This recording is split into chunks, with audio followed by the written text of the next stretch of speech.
Hello there. My name's Josh Slotnick, and I come here just representing myself and my family. I've only been farming here for about 25 years, and I listen with great admiration to those who've been here for multiple generations.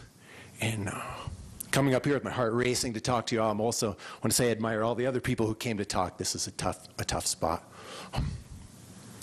I too have a dog in this fight, like everybody else in the room. I'm going to say, though, the dog I have in this fight is actually shared by everyone in this room, and that's the greater prosperity and the continued prosperity of this place. And if you look over the last 30 years, and I've been here for all of them, we've had tremendous growth in Missoula County, tremendous growth, especially when we compare ourselves to other counties in our state. We had that growth at the same time we lost a bunch of our major industries. How is it we could possibly have that growth? We had that growth because we have a very specific and attractive character here, and people want to live here.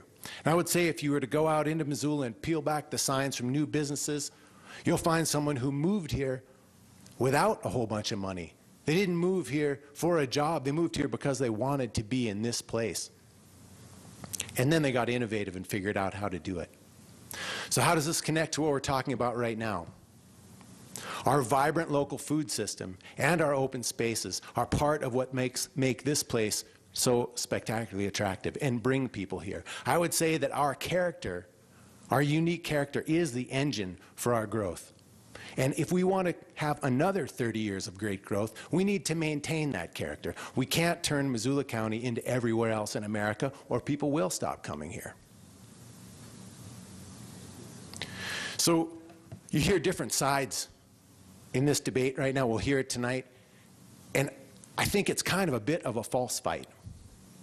Because, as the last gentleman said, around conservation development, we actually can have both. We can have good ag land and we can have good development if we have good design. And I say this not hypothetically because it's kind of a cool idea, but because it's actually happening in other places. I spent a chunk of time on the phone yesterday with some people in Vermont, some people who work for the government, some people who work for nonprofits, and farmers.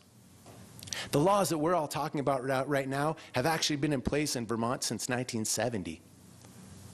And land values around conservation, as the last gentleman just said, are actually higher than those where houses don't abut conservation. I couldn't personally come out in favor of this if I thought anyone was going to lose any value. It just wouldn't be right. But if you look around what's happening in other parts of the country, it doesn't look like that's going to happen. And if you look closely at Missoula, we have a very well-developed development community. Legions of smart contractors, developers, the whole group of them. They do a really good job, or we wouldn't have this beautiful city. And these people will be able to rise to the challenge of building conservation developments. And then they will recoup the 20 to 25% is what I found in other places. Increase in profit. Houses that overlook farms are worth more than houses that overlook other houses. My last little bit, it seems like there's a lot of tension in here. If we do the wrong thing, oh my God, something terrible is going to happen. The county's going to steal our land, right? Or we're going to lose every last drop of it. None of that is true. I'd urge you to pass this, and then let's wait a couple, 2, 3 years and see what happens. If it looks like people are losing value, we'll change. If it looks like we're losing farmland, we'll change. I would say be flexible, be open, and after 10 years on this, let's get it done. Thanks.